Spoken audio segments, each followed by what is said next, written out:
top line, it is a revolving door on the right side, which is turning into a circus, and you know the coach is starting to hate it because he's like, I'm kind of getting sick of trying somebody out there. He said it himself. He's like, I'm getting sick of putting people there on that right side.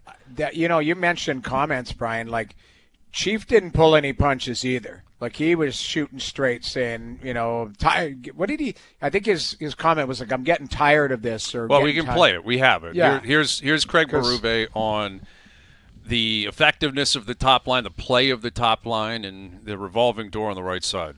Right.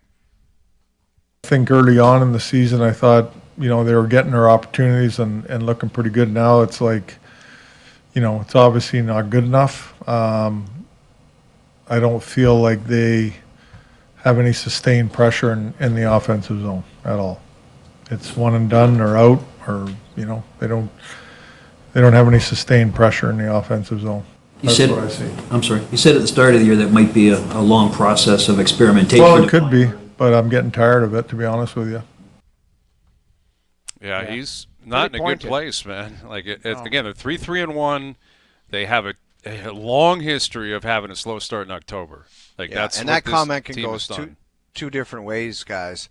I'm tired of trying to find the right fit, or it could mean I shouldn't have to be worrying about who is on the right side with the best player on our team. So it's one of the two things. It's the latter one, in my opinion. I don't care if Al's brother is playing right wing with Auston Matthews. Brother? You can't. It can't always be, the right winger's not good enough. The right winger doesn't get it done. Matthews has got to be better. I mean, let's just call it what it is. He's got to be better. If it's one and done, it's not the right winger that runs a cycle. Right winger's the first guy in on the forecheck every single time? Yeah. Right winger's the guy with the puck on a stick every single time? Auston Matthews and Matthew Knies. Knies got his deal. He's a big boy now too, right? He's a big part of this team. But Matthews, we talked a lot about it leading into the season. How does he take on this challenge? A lot of people are starting to doubt him. A lot of people are wondering if he's on the other side, of the prime, of being the true number one goal scorer in the league.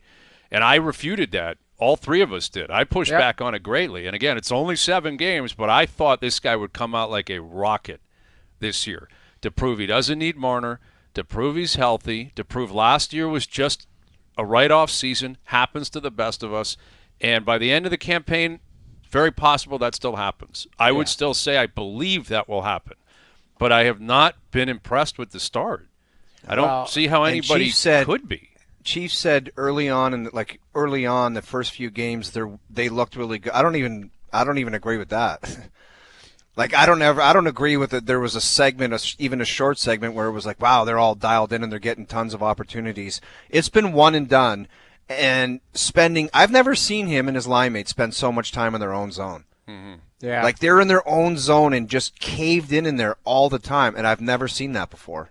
All the time. I know we don't like talking about him anymore or whatever, but the Marner effect is real.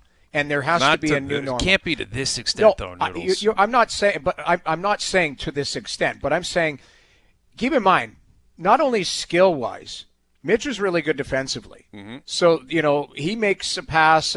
He controls the play in the neutral zone. He was a guy, you talk about sustained pressure. He was a guy who kept plays alive, too, by holding onto the puck, by doing. Now, again, you're not replacing him, and I'm not saying. But what we talked about, and this is why I brought it up, Brian, as you said, Auston needs to prove that he can play without Mitch. There's an adjustment period, and he doesn't look like he's adjusted. It looks like and that's where my point is. It's because Mitch, you kind of had a little bit of a slow start in Vegas, but this Jack Eichel, when he's been playing with him, this guy's been the best guy in the league. Well, and he's been playing with Hurdle. That's the thing. Right. He's even further down the lineup. Exactly. Like you look at it, I'm not blaming it on Mitch. What I'm saying is Auston, I'm coming back to your point. Auston needs to find the way what makes him successful. That's shooting the puck. That's being an offensive force. That's holding onto the puck, using his strength. And I think, having Mitch all these years, Mitch was a guy who could put Auston in situations where he would get a look or could do that, where the cycle didn't die because Mitch was really good at picking pucks off, that type of stuff. They don't have that, or they haven't had that, and it's been an adjustment.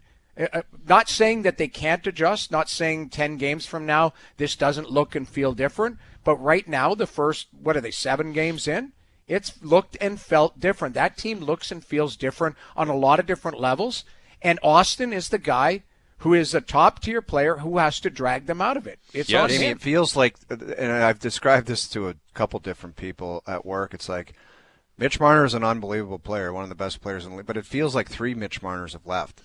Like, yeah, you said it that. It really does. Agreed. It feels like 3 of them have left. Excuse me. And it feels like there's no, like, we can break down all the different parts of their game, like defensemen getting slow back to the puck, special teams, top line, but there is simply not enough people playing well enough. Yeah, that's fair. There's been spurts of William Nylander. Morgan Riley had his 2 days in the sun, and it was like, everyone look at Morgan Riley. And then after that, everything has settled down, and everyone is just out there. And it seems like, and this is what happens when teams are struggling, everyone is just like in slow motion, going through the motions where it's like, who is playing extremely well right now, other than some spotty spots of William Nylander dashes that create plays like last night? Like, no one is playing consistently well right now. Agreed. And that's why you got what you got, and the way we're talking. Yeah, exactly. And like, who's different? Who's a difference? Talk about difference makers. Who is it right now? It's it's Willie. anybody. Willie's the most dynamic player right now on the team, clearly. By a lot. Clearly, yeah. He's making dynamic plays.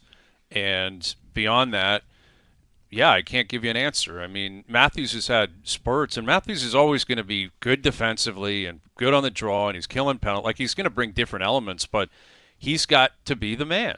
I mean, he's got to be. And, you look at Draisaitl last year. That guy was playing with 4th liners at times on his wing. Literally 4th liners, 3rd and 4th liners. And he said, throw anybody at me and come along for the ride. Yeah. And Sid, he made them better players. He made them better players. Absolutely. And that's what has to happen. That's just a reality. Marner's not rolling back into that room, and they're not acquiring anyone that's going to be even close. No. Not happening. MVP they don't have the assets. with Chris Kunitz and Pascal Dupuis. Yes. Well, and that's kind of what I brought up. It wasn't, hey, they missed Mitch and that's it and it's all over. It's more about the Mitch effect on Auston and Auston stepping up and finding a different way to lead and to get his looks and do all of these things that makes him the best goal scorer in the league. And it is an adjustment, but he's not there, and he hasn't. Chief's not wrong. One and done. These are one and done plays. The other thing too, last year they were extremely healthy on the back end. Like, I don't know how long this Tanev injury, but they look different without Tanev. I'll tell you that. They will, for sure. But that's another thing about the start. Again, 3-3-1. It's not the end of the world. They've done this before in October, but they've had a very soft schedule and a home-laden schedule. They're at home. Yes. They don't travel. They haven't been on the road. They just play home games. Yeah. And it's been a soft schedule. They brought back the same goalies. I guess Wall notwithstanding right now, clearly. But Stolarz has been here and healthy. The exact same 6 defensemen came back. They didn't make one change. And, yes, Marner's gone and a few new players are here. But for the most part, it's the same team that walked off the ice against Florida in May. And the idea that that's how you finished last season. Now you've had some turnover, and it's substantial turnover, and all eyes are on you. What do you have? And this is the start. It's got to be disappointing for everyone, within the organization.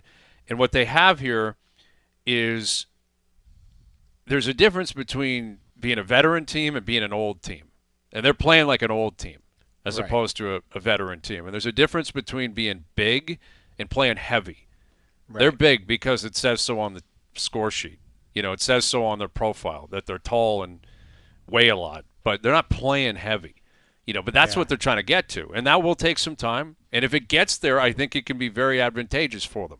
I think it can work. I think especially come playoff time, that's where it can help.